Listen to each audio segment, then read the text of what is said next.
Hello అండి, welcome to మాంట్రస్ మనప kitchen. ఇవాళ మనము సింపుల్గా అండ్ టేస్ట్గా పప్పుచారు ఎలా చేయాలో చేస్తాము. ఈ పప్పుచారు ఇడ్లీలోకి, జొన్న సంకటి, రాగి సంకటిలోకి చాలా బాగుంటుంది. అలాగే రైస్లోకి కూడా చాలా బాగుంటుంది.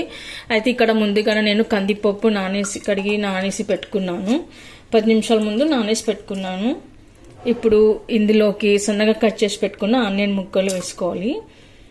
అలాగే సన్నగా కట్ చేసి పెట్టుకున్న టమాటా ముక్కలు కూడా వేసుకోవాలి. ఇప్పుడు 4-5 వెల్లుల్లి రెబ్బలు, అలాగే కొద్దిగా కరివేపాకు కూడా వేసుకోవాలి. 1 టీ స్పూన్ దాకా రెడ్ చిల్లీ పౌడర్, అలాగే కొద్దిగా సాల్ట్ కూడా వేసుకోవాలి. ఇప్పుడు అందులోనే కొద్దిగా జీలకర్ర కూడా వేసుకోవాలి.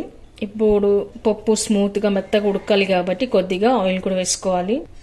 తర్వాత కలిపి పెట్టుకోవాలి. ఆ తర్వాత ఇప్పుడు మనము కుక్కర్ మూత పెట్టుకొని ఒక 4 విజిల్స్ రానిస్తే సరి. ఓకే అండి, పప్పు బాగా మెత్తగా ఉడికిపోయింది. ఇప్పుడు ఇలా ఉడికిన పప్పుని మనం బాగా మెత్తగా రుబ్బుకోవాలి. ఇప్పుడు మనం దీంట్లో తగినంత సాల్ట్ వేసుకోవాలి. మీకు ఎంత కావాలో అంత చూసి వేసుకోండి. ఇలా మెత్తగా రుబ్బు పెట్టుకున్న తర్వాత మనం నానేసి పెట్టుకున్న చింతపండు రసాన్ని వేసుకోవాలి.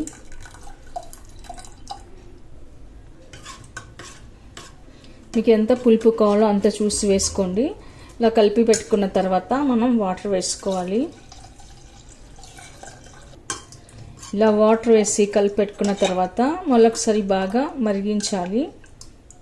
మనము చింతపండు రసం వేసిన తర్వాత ఈ పప్పుచారుని బాగా ఇలా మసిలించాలి. ఎంత మసిలితే అంత బాగా టేస్ట్ వస్తుంది పప్పుచారుకి. ఆ తర్వాత ఇప్పుడు మనము కొద్దిగా బెల్లం వేద్దాము. బెల్లం వేయడం వల్ల మంచి టేస్ట్ వస్తుంది. ఇప్పుడు కొద్దిగా ధనియాల పొడి కూడా వేద్దాము. ఇది మీ ఆప్షన్ అండి, కావాలంటే స్కిప్ చేయొచ్చు.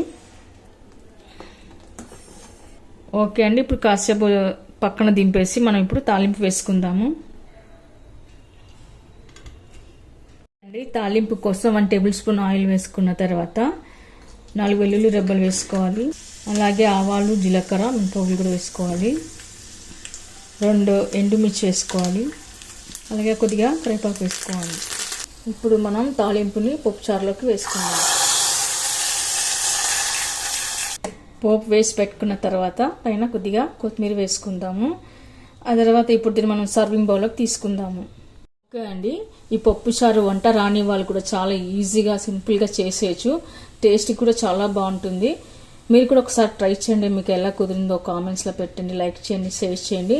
తప్పకుండా మన ఛానల్ని సబ్స్క్రైబ్ చేయండి. Thank you for watching.